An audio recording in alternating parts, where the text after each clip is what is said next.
El triunfo en Juárez fue de esos que dicen mucho más de lo que aparenta el marcador. El 1-0 parece corto, sencillo, hasta engañoso para quien solo mira el resultado. Pero el partido, el contexto y la forma en que se resolvió cuentan otra historia. Una historia que no pasa solo por el nombre que empujó la pelota a la red. Sí, Yael Padilla se llevó el foco. Gol de último minuto, sangre joven, festejo contenido pero liberador. Todo eso es real. Pero este partido no se entiende sin mirar un poco más atrás en la jugada. Sin mirar al costado, sin mirar al banco. Y, sobre todo, sin mirar a Ricardo Marín. Porque Juárez planteó un partido incómodo, cerrado, de desgaste, línea compacta, pocos espacios, reloj corriendo y nervios creciendo. El tipo de partido que durante años se le atragantó a Chivas y que alimentó discursos fáciles desde afuera. Esos discursos que aparecen rápido cuando el gol no cae temprano. Pero esta vez el equipo no se partió. No se desesperó. No empezó a rifar centros sin sentido. Milito esperó. Leyó. Midió el cansancio rival. Y cuando decidió mover, lo hizo con intención, no con pánico. La entrada de Marín como segundo delantero no fue decorativa. Fue estructural. Empezó a ofrecer apoyos cortos, a fijar centrales, a arrastrar marcas que antes estaban cómodas. El ataque dejó de ser frontal y se volvió más inteligente. Y en la jugada clave, Marín hace exactamente lo que el partido pedía. Ni más ni menos. Control, pausa y una asistencia limpia, precisa, sin ansiedad. Padilla define. Gol. Partido. Ahí está el detalle que molesta a algunos. No fue casualidad. No fue rebote. No fue heroísmo aislado. Fue banco funcionando. Fue entrenador acertando. Fue un equipo entendiendo el momento exacto para acelerar. Eso también explica decisiones que no lucen tanto. Hugo Camberos se quedó sin minutos. No por castigo, no por desconfianza, sino por contexto. Milito eligió experiencia para cerrar un partido tenso. Temporada larga. Jerarquías móviles. Mensaje claro al vestidor. Aquí juega el que el partido necesita, no el que el ruido pide. Y del otro lado, Ángel Sepúlveda sigue en una zona incómoda. Mucha lucha, poco peso real en el área. No es falta de actitud, pero sí de incidencia. Tema abierto, sin dramatismos, pero que empieza a exigir respuestas futbolísticas, no solo intenciones. Mientras tanto, el dato queda ahí, silencioso pero pesado. Chivas suma 6 de 6, no recibe goles y duerme líder. Sin euforia, sin discurso inflado, sin vender promesas. Y eso, para los Antaís, suele ser más desesperante que una goleada. Porque este Guadalajara no grita, avanza. Y cuando un equipo aprende a ganar partidos feos, cerrados y tardíos, normalmente es porque algo está empezando a encajar. Aunque a muchos no les guste admitirlo. Y después del gol, del festejo contenido y del liderato momentáneo, la voz que puso orden fue la del entrenador. Porque con 6 puntos de 6, Chivas tenía todo para caer en el discurso fácil. El que inflama expectativas, el que vende ilusiones rápidas, el que tanto le gusta al ruido externo. Pero Gabriel Milito eligió otro camino. Uno mucho menos vistoso y mucho más serio. En conferencia, lejos de colgarse medallas, el técnico fue claro. Esto recién empieza. Valoró el arranque. Sí. Porque ganar 2 partidos seguidos en este torneo siempre importa. Pero al mismo tiempo bajó el mensaje con firmeza. El clausura es largo, duro, traicionero. Y él ya lo vivió. Cuando Milito habla desde la experiencia del torneo anterior, no lo hace como excusa, sino como advertencia. En Guadalajara ya se aprendió, a veces por las malas, que un buen inicio no garantiza nada si se pierde el enfoque. Por eso insiste en el partido a partido, pero no como frase hecha, sino como línea de trabajo.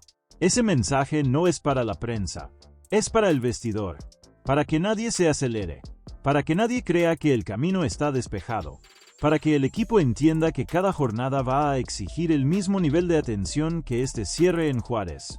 Incluso al referirse al gol de Padilla, Milito evita la épica exagerada. Reconoce la insistencia, la paciencia, el ajuste. No vende el triunfo como milagro ni como suerte. Lo presenta como consecuencia de mantenerse fiel al plan, incluso cuando el reloj aprieta y el arquero rival se convierte en figura. Ese tono habla de un entrenador que no quiere alimentar fantasmas ni entusiasmos vacíos. Sabe que afuera ya empiezan los debates, las comparaciones, las exigencias anticipadas. Y también sabe que ahí es donde muchos proyectos se rompen. Por eso frena. Por eso repite que cada partido será una final. No para meter presión innecesaria, sino para sostener el foco, para que el equipo no se desconecte del proceso justo cuando los resultados empiezan a acompañar. Chivas gana, sí, lidera, también, pero no se marea. Y cuando el entrenador es el primero en bajar la pelota, el mensaje se vuelve claro. Este equipo no quiere correr antes de aprender a caminar firme. El torneo apenas abrió la puerta. Y en Verde Valle, por ahora, nadie tiene prisa por cruzarla corriendo. Y con el polvo todavía levantado en la frontera, el calendario no da respiro. Porque Chivas no solo viene de ganar, viene de sobrevivir a una semana pesada, de esas que no se sienten tanto en la tabla como en las piernas.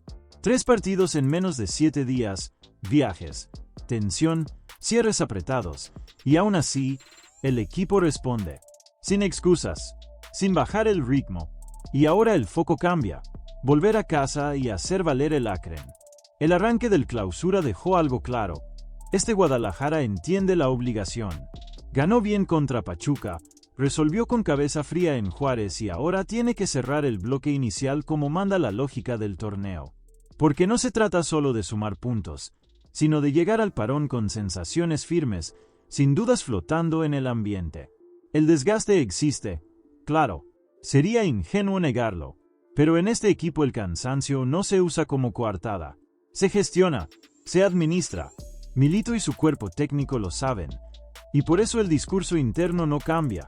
Competir igual, con la misma seriedad, aunque el cuerpo pida tregua. Querétaro aparece en ese contexto. Un rival que suele incomodar, que no regala nada y que muchas veces apuesta a enfriar el partido. Justamente por eso el duelo exige atención total.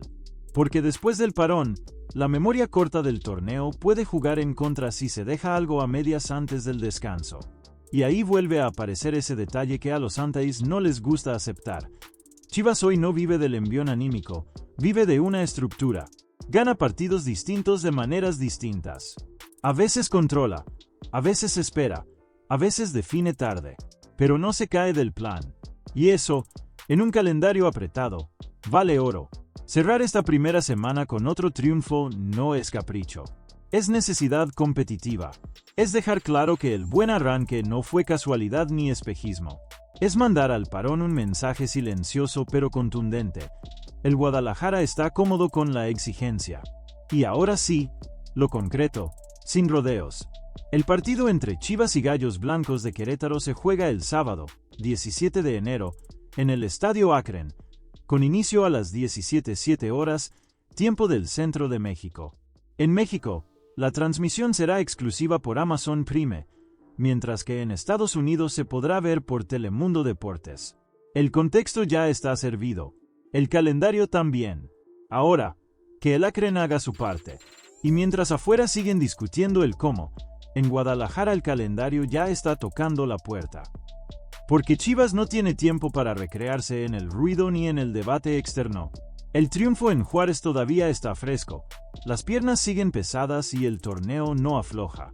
La primera semana del Clausura fue exigente como pocas, viajes, 2 partidos cerrados, tensión hasta el final, y ahora toca volver a casa con una obligación clara. El arranque fue sólido. Victoria ante Pachuca con control, triunfo en la frontera con paciencia y lectura. 6 puntos que pesan no solo en la tabla, sino en la cabeza del grupo. Pero Milito lo sabe y el vestidor también. Cerrar bien este primer bloque es tan importante como haber arrancado fuerte. El desgaste existe, y sería ingenuo negarlo. 3 partidos en menos de 7 días pasan factura, sobre todo en un equipo que no especula con la intensidad. Pero en este Chivas el cansancio no se usa como coartada. Se administra, se gestiona, se enfrenta. Porque parte del crecimiento del equipo está justamente en aprender a competir cuando el cuerpo no está al 100. Y ahí aparece el duelo ante Querétaro. Un partido que, en el papel, muchos miran como trámite, pero que históricamente exige atención total. Gallos suele incomodar, cortar ritmo, enfriar partidos y castigar errores mínimos. Justamente por eso este encuentro es una prueba de madurez más que de lucimiento. Además, el contexto aprieta. Después de esta jornada viene el parón por compromisos de selección, y nadie quiere irse al receso con sensaciones a medias. Llegar a esa pausa con otro triunfo no es solo sumar puntos, es sostener el tono competitivo, mantener la confianza y evitar que el entorno empiece a inventar dudas donde no las hay. Este Guadalajara empieza a mostrar algo que durante mucho tiempo se reclamó: continuidad emocional. Gana, pero no se acelera. Lidera, pero no se distrae. Compite partidos distintos de formas distintas, sin traicionar su idea. Y eso, en un torneo corto y traicionero, suele marcar diferencias. Ahora sí, lo concreto, sin adornos. El partido entre Chivas y Gallos Blancos de Querétaro se juega el sábado, 17 de enero, en el Estadio Akron, a las 17:07 horas, tiempo del centro de México. En territorio mexicano, la transmisión será exclusiva por Amazon Prime, mientras que en Estados Unidos podrá verse por Telemundo Deportes. El escenario está listo, el contexto también, y el Akron vuelve a entrar en escena con una misión clara: que el buen arranque no se quede solo en una buena semana. Y mientras el equipo responde en la cancha, en Verde Valle el radar no se apaga, porque el buen arranque en el Clausura no detuvo a la directiva. Al contrario, con el equipo ganando y el entorno más estable, Chivas empezó a mover fichas pensando más allá del presente inmediato. Y ahí aparece un nombre que no entra por la puerta grande del primer equipo, pero sí por una lógica que el club viene repitiendo: Cruz Medina, el mediocampista de 19 años, actualmente en el San José Earthquakes, está muy cerca de convertirse en nuevo jugador rojiblanco. No como fichaje rimbombante, no como solución express, sino como parte de una estrategia que Guadalajara viene afinando en silencio: detectar talento joven con proyección, traerlo a un entorno controlado y terminar su proceso de formación dentro del ecosistema del club. La idea es clara: Cruz Medina llegaría al Tapatío en calidad de préstamo con opción de compra. Nada improvisado, nada apresurado. Primero adaptación, minutos, roce competitivo en la liga de expansión. Y después, si el proceso lo respalda, pensar en el siguiente escalón. Según la información que circula desde el entorno cercano a la negociación, la operación está muy avanzada. Chivas busca adelantarse al mercado, moverse antes de que estos perfiles se encarezcan o se vuelvan inaccesibles, algo que ya le pasó en ventanas anteriores. Aprendizaje aplicado, no promesa vacía. Este tipo de movimientos suelen generar ruido externo, preguntas rápidas, impaciencia, comparaciones. Pero el club tiene claro el plan. No se trata de traer por traer, ni de llenar el plantel principal sin espacio real. Se trata de construir opciones, de ampliar la base, de no depender siempre del mercado local inflado o de soluciones de corto plazo. Y también hay algo que no es menor: el contexto ayuda. Con el primer equipo ganando, el proyecto baja presión. Permite trabajar estos fichajes sin urgencias artificiales, sin necesidad de venderlos como salvadores. Cruz Medina no llega para cargar con expectativas desmedidas, sino para crecer. Las próximas horas pueden ser clave para que la operación se formalice. Pero incluso si se demora, el mensaje ya está ahí. Chivas no se quedó quieto. El mercado sigue abierto, activo, en evaluación constante. Mientras unos solo miran el resultado del fin de semana, en Guadalajara también se piensa en lo que viene. Porque competir hoy importa, pero sostenerlo mañana importa todavía más. Amigo rojiblanco, revisa si ya estás suscrito al canal Reportero Rojiblanco Noticias. Aquí hay Chivas por la mañana, por la tarde y por la noche. Ayúdanos a llegar a la meta de 5,000 suscriptores. Gracias de verdad. Seguimos.